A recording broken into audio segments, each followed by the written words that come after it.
Okey Ridwan, sekarang kita nak bincangkan satu isu yang sangat serius sebenarnya. Ini berkaitan dengan pemerdagangan orang, tapi kita nak berikan tumpuan khususnya kepada kanak-kanak. Mungkin kita jarang dengar pemerdagangan kanak-kanak ataupun kanak-kanak diculik untuk dijual. Mungkin ada berlaku di negara luar, tapi di Malaysia perspektif isu ini kita boleh lihat bagaimana kanak-kanak itu dieksploitasi. Contohnya dipaksa untuk bekerja dan sepatutnya pada waktu itu mereka belajar.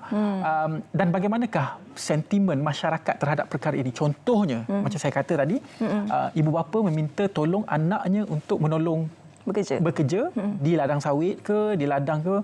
Kalau perspektif orang luar, kita tengok ini adalah eksploitasi kanak-kanak. Tapi kalau ikut ibu bapa, dan ibu bapa kata, oh, anak-anak kena diajar.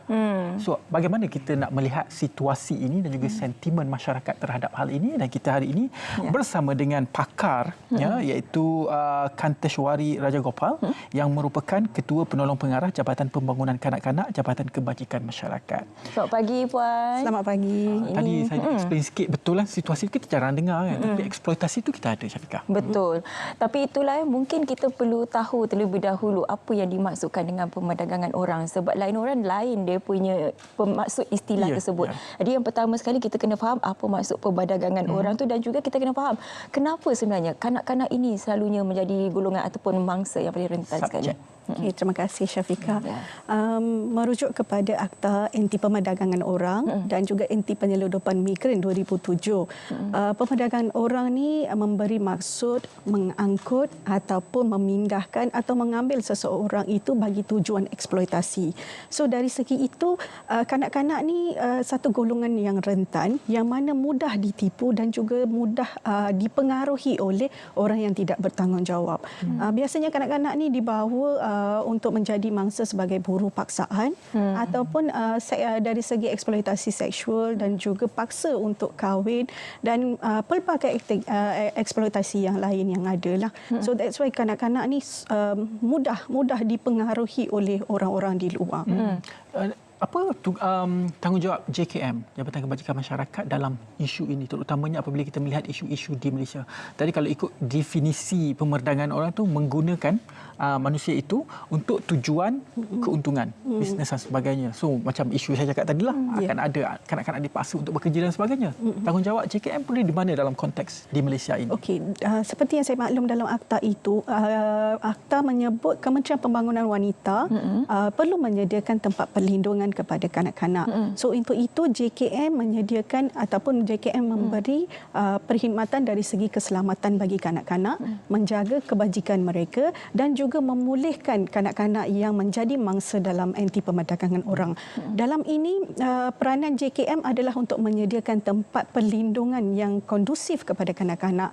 Selain itu kita juga memberikan penilaian psikososial di mana kita memberikan kaunseling dan juga intervensi-intervensi program yang sesuai kepada kanak-kanak atau pemangsa yang menjadi pemerdagangan orang supaya mereka boleh pulih daripada trauma yang dihadapinya. Contoh-contohnya benar, boleh kongsikan? Ya, contoh biasanya dari segi tempat perlindungan, kita ada rumah perlindungan di bawah JKM. So mangsa-mangsa ini ditempatkan di rumah perlindungan tersebut, dan pada masa yang sama sesiapa mangsa yang berada kat situ kita memberikan latihan. Contohnya kita ada bagi aktiviti skill and training ataupun bagi mereka yang tiada pendidikan, kita menjalankan kelas-kelas 3M dan sebagainya. So supaya dia orang boleh keluar daripada situasi yang trauma dan juga risiko yang mereka hadapi.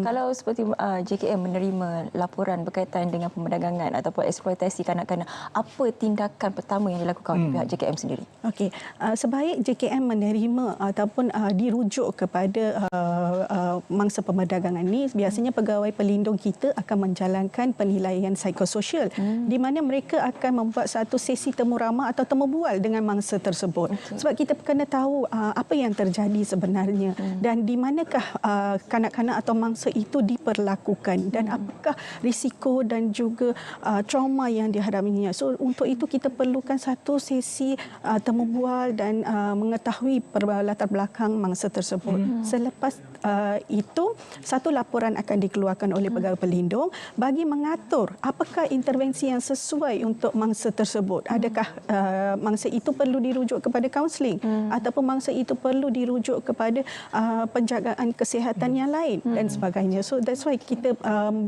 selalunya akan minta pelindung untuk membuatkan penilaian tersebut. Apa contoh kes yang dihandle oleh JKM ini, kanak-kanak trauma dari kes apa? Eksploitasi ke, bekerja ke apa? Biasanya kalau nak katakan kebanyakan kanak-kanak kita ni menjadi mangsa dari segi buruh paksaan ataupun eksploitasi seksual dan juga penjualan bayi. Cuma kalau kita katakan macam contoh yang lately ni kita ada satu isu berkaitan dengan maskot katak. So di situ pun kanak-kanak dijadikan sebagai seorang mangsa di mana digunakan untuk bagi tujuan pengemisan. So bila kata mangsa itu kita minta tanya dan dapatkan maklumat, beliau tak boleh nak bercakap sebab beliau berada dalam satu trauma dan beliau juga diperhatikan oleh seseorang di luar sana yang meminta beliau berbuat benda demikian. Tapi anda kata selepas JKM melakukan temu bual, yang kanak-kanak itu mengatakan bahawa dia melakukan secara sukarela dan memang dia berminat pun untuk melakukan pekerjaan tersebut. Adakah tindakan masih juga boleh diambil? Dalam hal ini biasanya kita akan bagi amaran dan teguran kepada ibu bapa sebab kita ada Akta Kanak-kanak 2001. Kalau mengikut akta tersebut, semua kanak-kanak yang berada di Malaysia perlu dilindungi dan juga diberi satu suasana kehidupan yang baik. Walaupun kanak-kanak itu mengatakan itu adalah satu aktiviti yang dia minat, tapi dari segi risiko yang akan mungkin hadapi semasa kanak-kanak itu berada di jalan raya, mungkin boleh dilanggar oleh kenderaan ataupun terjatuh dan sebagainya. Bermaksud JKM tidak akan melakukan apa saja tindakan kalau report tu tidak ada ataupun bagaimana? Dalam contoh kes tadi kan, memakai maskot dan sebagainya, JKM tidak boleh mengambil tindakan. Ya. Melainkan kalau ada report. Betul. Jika sesuatu laporan dibuat kepada JKM, JKM akan terus mengambil tindakan. Dan dalam perkara ini kita juga akan berganding sama dengan agensi-agensi penguatkuasa yang lain.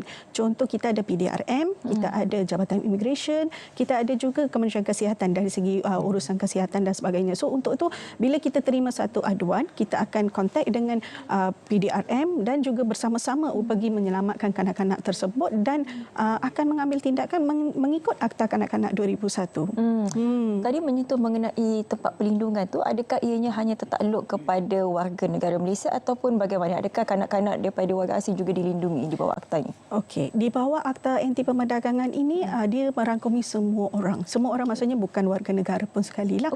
So untuk rumah perlindungan, kita sebenarnya di bawah JKM kita ada 3 rumah perlindungan. Iaitu 1 rumah perlindungan lelaki dewasa dan 2 buah untuk kanak-kanak yang menjadi mangsa. So dari segi rumah perlindungan ini adalah di bawah tanggungjawab Jabatan Kebajikan Masyarakat, di mana rumah perlindungan khas untuk kanak-kanak di bawah selia Jabatan Pembangunan Kanak-kanak. So dekat situ Jabatan Pembangunan Kanak-kanak akan memantau pengurusan pentadbiran, program dan intervensi yang dilakukan di sana dan juga kanak-kanak keadaan di sana. Okey, berapa lama sebenarnya mereka akan ditempatkan di rumah perlindungan itu? Okey, dari segi proses untuk anti pemerdagangan orang ni, mangsa ni sebenarnya bila seseorang mangsa telah diselamatkan akan didapatkan satu perintah iaitu perintah sementara IPO selama 21 hari anak-anak ataupun mangsa itu ditempatkan di suatu tempat perlindungan.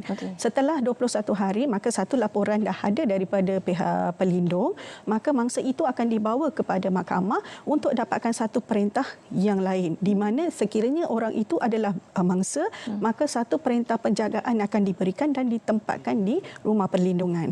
Sekiranya dia bukan mangsa, maka tindakan selain daripada itu sama ada dipulangkan kepada keluarga ataupun dirujuk kepada jabatan yang berkaitan untuk tindakan selanjutnya. Kalau penjaga, ibu bapa tidak mahu menerima anak mereka, apa proses seterusnya oleh JKM? Kebiasaannya bila ada keluarga yang tidak mahu menerima, maka di situ JKM akan membantu untuk mencari orang yang boleh memberi penjagaan kepada kanak-kanak tersebut. Dalam hal ini, kalau kita rujuk kepada Akta Kanak-kanak, memang ada kuasa di bawah peruntukan seksyen di mana kanak-kanak itu boleh diletakkan di bawah orang yang layak dan sesuai. Yang mana kita akan mencari orang awam yang boleh sanggup untuk menjaga kanak-kanak itu dan memberikan keperluan khas kepada kanak-kanak itulah. Okey. Selain daripada JKM, apa lagi agensi-agensi yang terlibat dalam mengendalikan kes-kes seperti pemerdagangan dan juga eksploitasi kanak-kanak ni?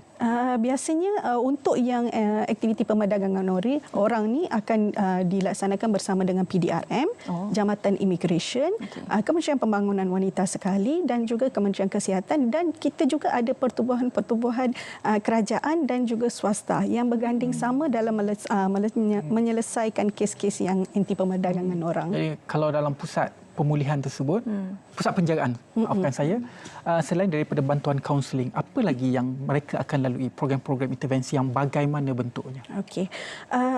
Di rumah perlindungan kita bukan sahaja bagi perlindungan dan kaunseling. Kita juga memberikan proses intervensi di mana macam tadi yang saya kata, sekiranya mereka memerlukan pendidikan, sama ada formal atau tidak formal, kita akan sediakan. Daripada yang itu, kita juga akan menyediakan program pembangunan kemahiran hidup mereka di mana kita bagi skill and training kepada mereka, dan selain daripada itu kita juga memberi satu aktiviti rekreasi dan juga sosial supaya mereka boleh kembali kepada masyarakat semula. Untuk hilangkan trauma mereka lah yang paling penting. Okey. Selain daripada JKM dan juga agensi-agensi yang Puan nyatakan tadi, bagaimana pula peranan masyarakat dalam kita membenteras pemerdagangan dan juga eksploitasi kanak-kanak ini? Sebenarnya peranan masyarakat amat penting dalam pemerdagangan orang ini sebab nak kata mereka lah yang lebih dekat dengan mangsa sebenarnya. Kalau diorang nampak ataupun terlihat mana-mana kanak-kanak ataupun orang diperlakukan sebagai pemerdagangan orang, maka mereka perlu membuat laporan kepada pihak berkuasa. So dari segi itu, agensi-agensi yang berkaitan akan mengambil tindakan yang sewajarnya kepada mangsa untuk diselamatkan daripada keadaan tersebut.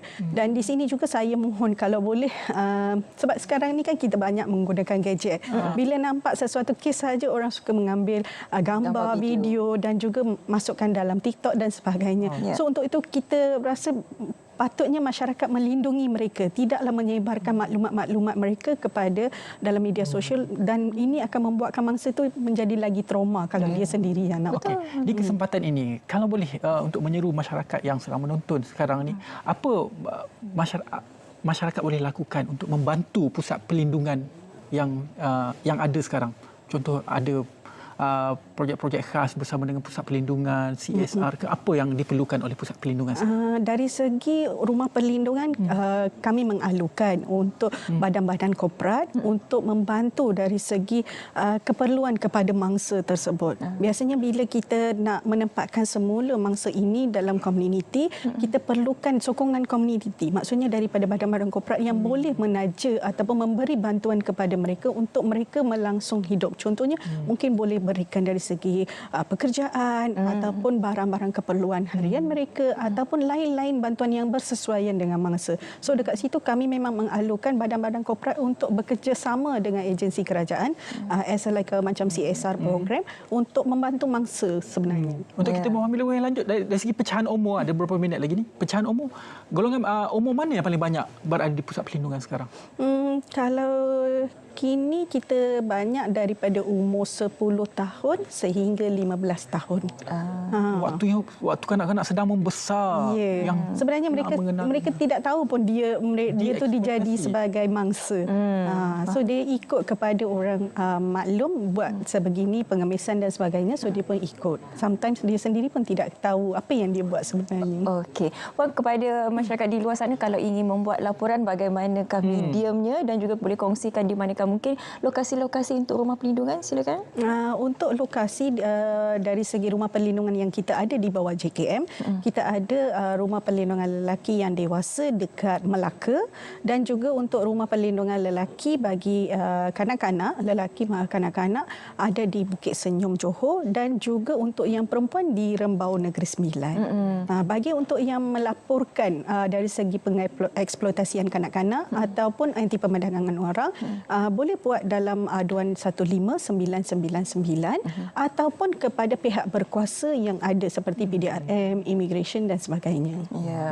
Jadi menjadi tanggungjawab kita semua, masyarakat khususnya, untuk bersama-sama memberikan laporan. Jangan terus naik saja di media sosial masing-masing, tetapi teruslah ke saluran yang tepat seperti di talian 15999. Baiklah, terima kasih banyak Puan dan sudi berkongsi berkenaan dengan peranan Jabatan Kebajikan Masyarakat dalam isu pemerdagangan orang melibatkan kanak-kanak. Baiklah, kita teruskan. Selamat pagi Malaysia. Kita akan ke Map Malaysia seketika untuk kita meninjau tinjauan cuaca pada hari ini. Tapi sebelum itu kita ke bingkisan Terengganu. Ini ke negeri awak ni berkaitan dengan Pulau Taman Laut di Kepulauan Redang. Jadi apa yang menariknya di sana? Jom sama-sama kita saksikan bingkisan yang disediakan.